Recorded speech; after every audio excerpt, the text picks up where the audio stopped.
kelas 6A akan mempersembahkan drama yang berjudul Pangeran Diponegoro.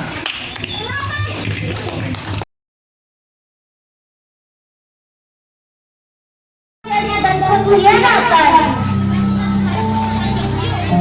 di bawah nasib siapa yang membiru di atas tanah yang memegang negara di kemakmuran bersembunyi sebuah luka yang lama akibat kecelakaan.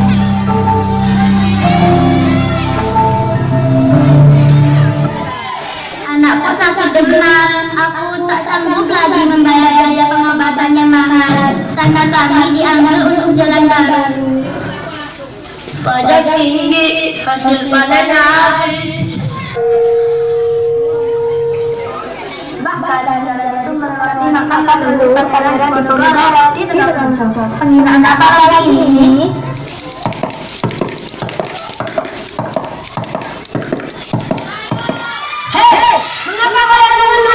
Jalanan dibangun itu demi kepentingan bersama, demi kemajuan. Keraton telah setuju. Benar kan? Tadi suka marah-marah kalau bicara. Ada yang bicara saya. Tidak ada guys, kami cuma sedang menghitung kira-kira berapa gerobak yang harus dijual untuk bayar pajak minggu depan.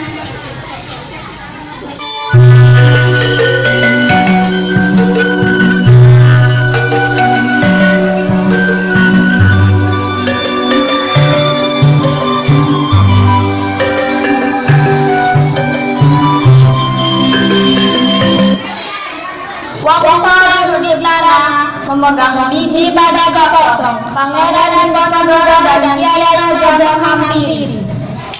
Waktu bagaimana di desa? Saudara telah melakukan kami adalah yang sudah pangeran rakyat kelaparan dan sedih. Kami masih ingin berjuang, tapi kami sudah tak kuat lapar. Ya Allah, beban kita berat, aku harus jalan. Hati-hati pangeran, mereka pasti menunggu gelombang ini.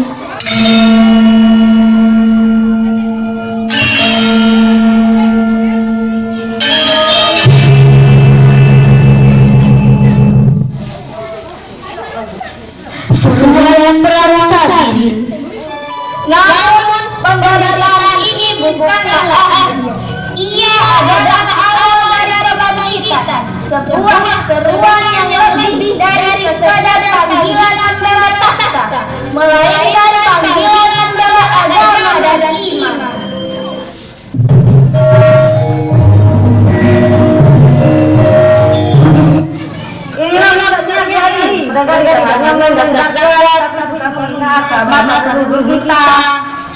Benar pangeran, mereka sudah dalam kekuasaan raja, rakyat yang menunggu seluruh pangeran.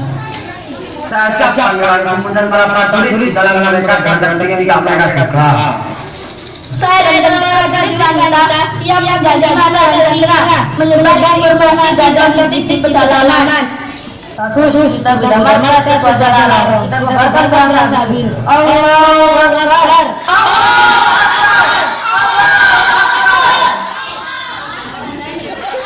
Halaman Raja pada jalanan menanjak tiara sakral. Hubungan antara Pangeran Diponegoro dan pihak Belanda yang diwakili oleh Presiden Minister telah mencapai titik rasa tadi Pangeran terhadap kebijakan kolonial yang merasakan hak bangsawan dan menindas rakyatnya. Kini menemukan pemicu yang tak terhindarkan, dan pemicu itu datang dalam bentuk yang paling merendahkan, yaitu sebuah katok.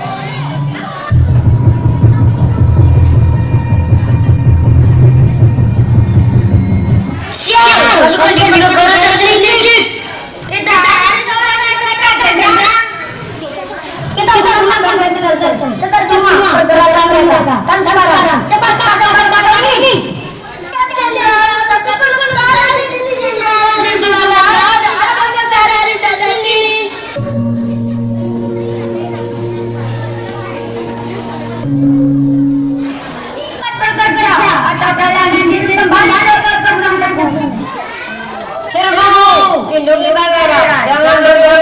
aja. Yang mau yang kata bapak.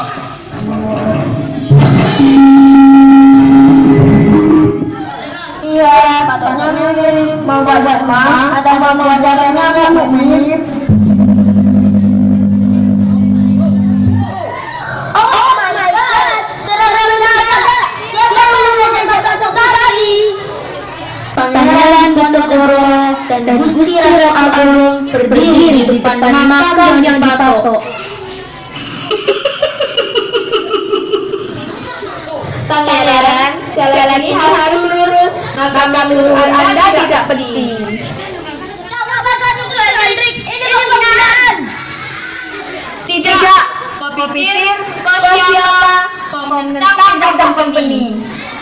Inilah haliku. Kau menentang bapak di antara leluhur. Jalanmu lebih penting dari makam Pangeran. Makam ini adalah perintah resmi. Jangan aku pergi dari sini. Cukup ibu, aku harus bertindak. Pangeran Diponegoro tidak banyak bicara. Ia langsung mencabut patok dengan kasar. Pergilah nak, cincin rakyatmu, takdir sudah memanggilmu. Mulai hari ini, cara kita pembayaran akan katakan. Pangeran Diponegoro memberi isyarat kepada prajurit Jawa dan lagi untuk mengikutinya. Mereka meninggalkan tempat itu. Sedangkan Jenderal Teguh, Presiden Johannes Hendrik Nisser, dan Serdadu Belanda hanya bisa terdiam melihat pangkat yang tergeletak. Deklarasi Jihad tahun 1825, tanah Jawa bergolak, penjajah Belanda kian sewenang-wenang. Pangeran Diponegoro, cucu Sultan Hamengkubuwono I, memimpin perlawanan di bawah naungan Buat. Sumpah suci dibacakan, perang sambil dengan taktik gerilya.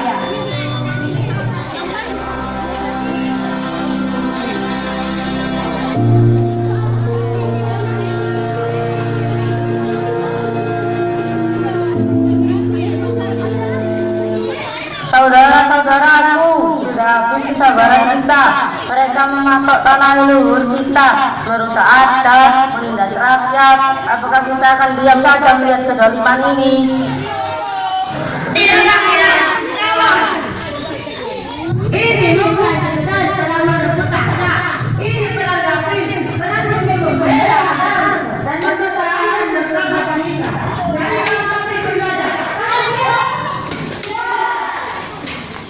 Kita mengajukan ini sebagai sekutu. Kita menyelesaikan negara. Kita oleh menanggapi kita ubah lagi. Strategi apa, Pangeran? Kita iman pada prinsip kalian. Allah bersama-sama berjuang yang teguh. Jangan takut mati. Angkat senjata kalian dengan niat suci. Tenang, kami tak peduli berapa bulan mereka. Kami bersemangat, kami menolong. Kami takut berbicara, kami tak maju apapun. Maju! Allahu Akbar! Hidup Pangeran Diponegoro! Semangat berbangsa membakar jiwa. Mereka tidak hanya berperang dengan tetapi dengan keyakinan bahwa mereka akan menang atau gugur sebagai pahlawan suci. Gerilya menjadi senjata utama.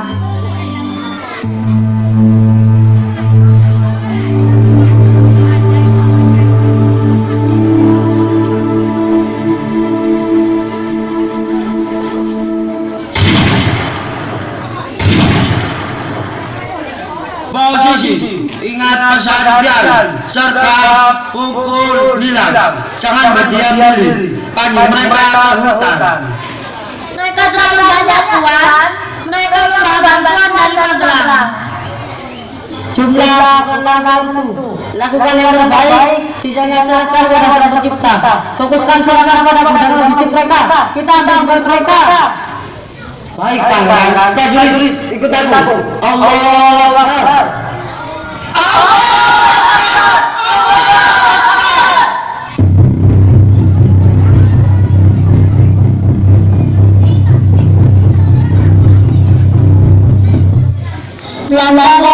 Dalam hitungan menit, Kakang, mereka membawa perkenalan. Tinggalkan anggaran, cepat dan senyap. Seorang sasar diri kanan, jangan pantang dikejar jajaran. Begitu tugas selesai, menghilangkan seperti asap. Iya, kami akan angkatan ini.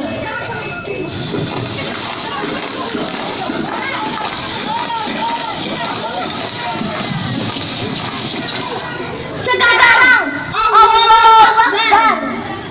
Para prajurit melompat dari perbunyian. Terdengar suara teriakan kaget, gesekan senjata, dan teriakan perang yang lantang. Lalu diikuti oleh heningan total. Tidak perlu pertempuran berlarut-larut. Lawan!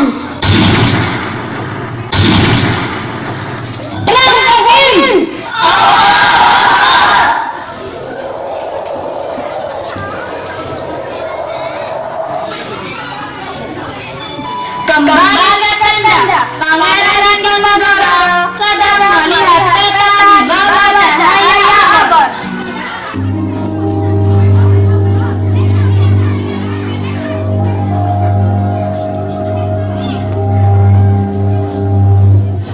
Pangeran selama Raja berhasil Belanda kebingungan. Mereka tidak tahu siapa yang menyerang dan dari mana akan datang. Itu adalah lautan hutan Antorot, kekuatan rakyat yang berjuang atas nama keyakinan. Perang tadi bukan hanya pertempuran fisik, tapi juga perang mental. Mereka membangun benteng-benteng pertahanan, benteng mencoba menjepit kita. Benteng tidak bisa menjebak lagi. Selama kita berhadapan, selama kita menggunakan akal dan iman, mereka akan terus mengalah. Ingat, kemenangan terbesar adalah semangat yang tidak pernah padam. Siapa Pangeran? Titik melihat Pangeran Diponegoro yang lelah dengan pengorbanan rakyatnya setuju untuk berunding. Belanda di bawah komando Jenderal Deku membebaskan Untuk berunding di Magelang, beri dia jaminan keamanan. Pura-pura tidak ingin berdamai.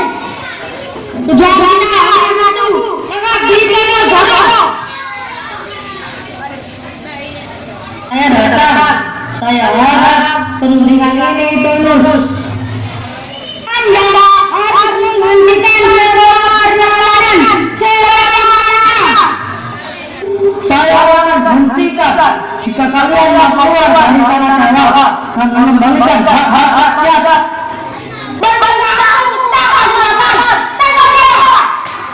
serahkan diri Pangeran.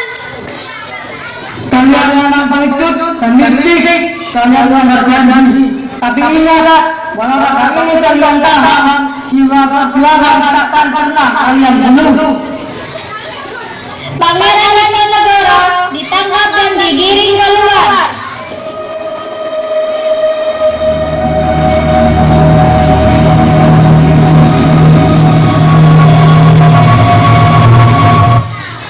Titik lihat Magelang telah berhasil. Pahlawan perang Jawa itu pengasingan di Makassar tahun 1830 setelah Tipu Muslihat perundingan di Magelang. Pangeran Diponegoro dan istrinya Raden Ayu Retnoningsih beserta pengawal rahasianya kini terasing jauh di timur. Dinding batu benteng Rotterdam menjadi saksi bisu memisahkan raga dengan tanah Mataram. 25 tahun aku melihat Makassar, bukan ombak laut Jawa. Mereka kira dengan memenjarakan hak-hakku, mereka memenjarakan cita-citaku. Hati pangeran adalah nyawa. Tidak ada tembok benteng yang sanggup menahannya. Bahkan di sini pun saya melihat pangeran tak pernah berhenti menulis, berjuang dengan tenar. Ya, aku mereka tahu perjuangan sejati adalah perjuangan abadi. Kelak, sampaikan kepada semua, jangan pernah lelah mencintai tanah air.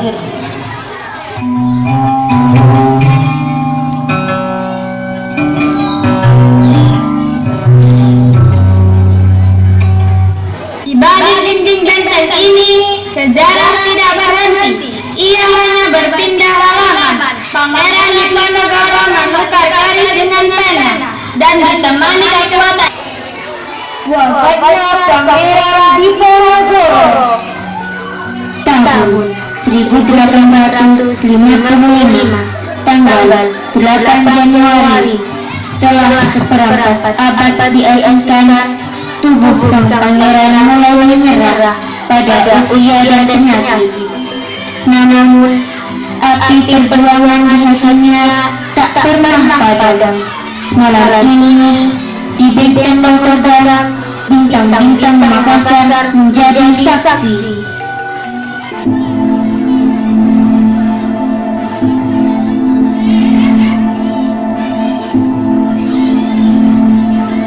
Aku sudah memaafkan mereka. Aku memaafkan pengkhianatan Citraten. Aku memaafkan Ibu Dara di Magelang. Tapi sebagai umat Allah, aku tidak pernah memaafkan penindasan terhadap rakyatku. Pangeran, bertahanlah. Memaafkan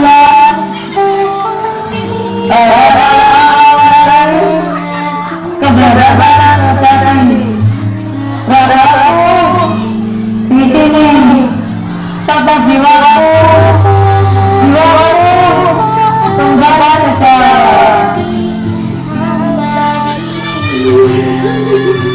Pangeran Samsatria Salaman Tulang. Pagi hari 8 Januari 1855, Pangeran Diponegoro, sang musuh bebuyutan Belanda, wafat setelah 25 tahun diasingkan. Jasadnya dimakamkan di Kampung Melayu, Makassar, sebuah